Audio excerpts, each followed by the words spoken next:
Capítulo 2 dos impedimentos e da suspeição. Artigo 144. Há impedimento do juiz, sendo-lhe vedado exercer suas funções no processo. Inciso 1.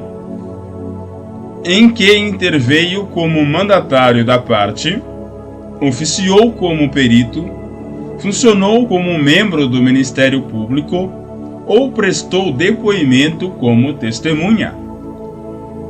Inciso 2. De que conheceu em outro grau de jurisdição, tendo proferido decisão. Inciso 3.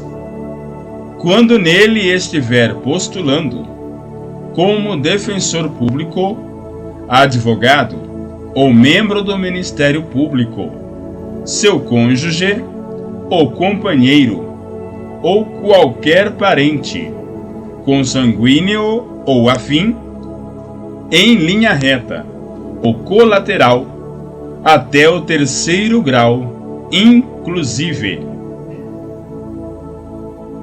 Inciso 4.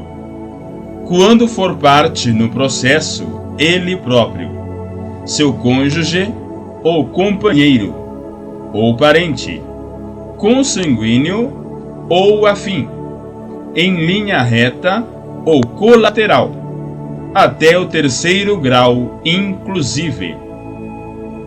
Inciso 5.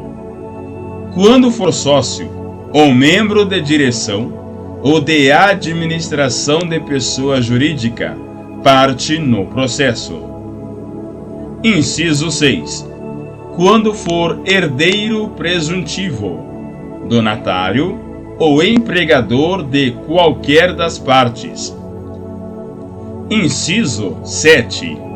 Em que figure como parte instituição de ensino, com a qual tenha relação de emprego ou decorrente de contrato de prestação de serviços. Inciso 8. Em que figure como parte cliente do escritório de advocacia de seu cônjuge, companheiro ou parente, consanguíneo ou afim, em linha reta ou colateral, até o terceiro grau, inclusive, mesmo que patrocinado por advogado de outro escritório. Inciso 9. Quando promover ação contra a parte ou seu advogado. Parágrafo 1º. Na hipótese do inciso 3, o impedimento só se verifica quando o defensor público, o advogado ou o membro do Ministério Público já integrava o processo antes do início da atividade judicante do juiz. Parágrafo 2º. É vedada a criação de fato superveniente a fim de caracterizar impedimento do juiz. Parágrafo 3º. O impedimento previsto no inciso 3 também se verifica no caso de mandato conferido a membro de escritório de advocacia que tenha em seus quadros advogado que individualmente ostente a condição nele prevista, mesmo que não intervenha diretamente no processo. Artigo 145. A suspeição do juiz. Inciso 1. Amigo íntimo ou inimigo de qualquer das partes ou de seus advogados. Inciso 2. Que receber presentes de pessoas que tiverem interesse na causa antes ou depois de iniciado o processo, que aconselhar alguma das partes acerca do objeto da causa ou que subministrar meios para atender às despesas do litígio. Inciso 3. Quando qualquer das partes for sua credora ou devedora de seu cônjuge o companheiro ou de parentes destes, em linha reta até o terceiro grau, inclusive. Inciso 4. Interessado no julgamento do processo em favor de qualquer das partes. Parágrafo 1º. Poderá o juiz declarar-se suspeito por motivo de foro íntimo, sem necessidade de declarar suas razões. Parágrafo 2º. Será ilegítima a alegação de suspeição quando: inciso 1. Houver sido provocada por quem a alega. Inciso 2. A parte que a alega houver praticado ato que signifique manifesta aceitação do arguido. Artigo 146. No prazo de 15 dias, a contar do conhecimento do fato, a parte alegará o impedimento ou a suspeição, em petição específica dirigida ao juiz do processo, na qual indicará o fundamento da recusa, podendo instruí-la com documentos em que se fundar a alegação e com rol de testemunhas. Parágrafo 1º. Se reconhecer o impedimento ou a suspeição ao receber a petição, o juiz ordenará imediatamente a remessa dos autos a seu substituto legal. Caso contrário, determinará a autuação em apartado da petição e, no prazo de 15 dias, apresentará suas razões, acompanhadas de documentos e de rol de testemunhas, se houver, ordenando a remessa do incidente ao tribunal. Parágrafo 2º. Distribuído o incidente, o relator deverá declarar os seus efeitos, sendo que, se o incidente for recebido, inciso 1, sem efeito suspensivo, o processo voltará a correr.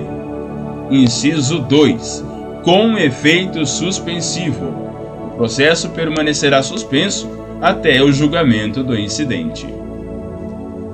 Parágrafo 3º. Enquanto não for declarado o efeito em que é recebido o incidente, ou quando este for recebido com efeito suspensivo, a tutela de urgência será requerida ao substituto legal. Parágrafo 4º. Verificando que a alegação de impedimento ou de suspeição é improcedente, o tribunal rejeitá-la-á. Parágrafo 5º. Acolhida a alegação, tratando-se de impedimento ou de manifesta suspeição, o tribunal condenará o juiz nas custas e remeterá os autos ao seu substituto legal, podendo o juiz recorrer da decisão. Parágrafo 6º. Reconhecido o impedimento ou a suspeição, o tribunal fixará o momento a partir do qual o juiz não poderia ter autuado. Parágrafo 7º. O tribunal decretará a nulidade dos atos do juiz, se praticados quando já presente o motivo de impedimento ou de suspeição. Artigo 147. Quando 2 ou mais juízes forem parentes, consanguíneos ou afins, em linha reta ou colateral até o terceiro grau, inclusive, o primeiro que conhecer do processo impede que o outro nele atue, caso em que o segundo se excusará, remetendo os autos ao seu substituto legal. Artigo 148. Aplicam-se os motivos de impedimento e de suspeição. Inciso 1. Ao membro do Ministério Público. Inciso 2. Aos auxiliares da Justiça. Inciso 3. Aos demais sujeitos imparciais do processo. Parágrafo 1º. A parte interessada deverá arguir o impedimento ou a suspeição em petição fundamentada e devidamente instruída, na primeira oportunidade em que lhe couber falar nos autos. Parágrafo 2º.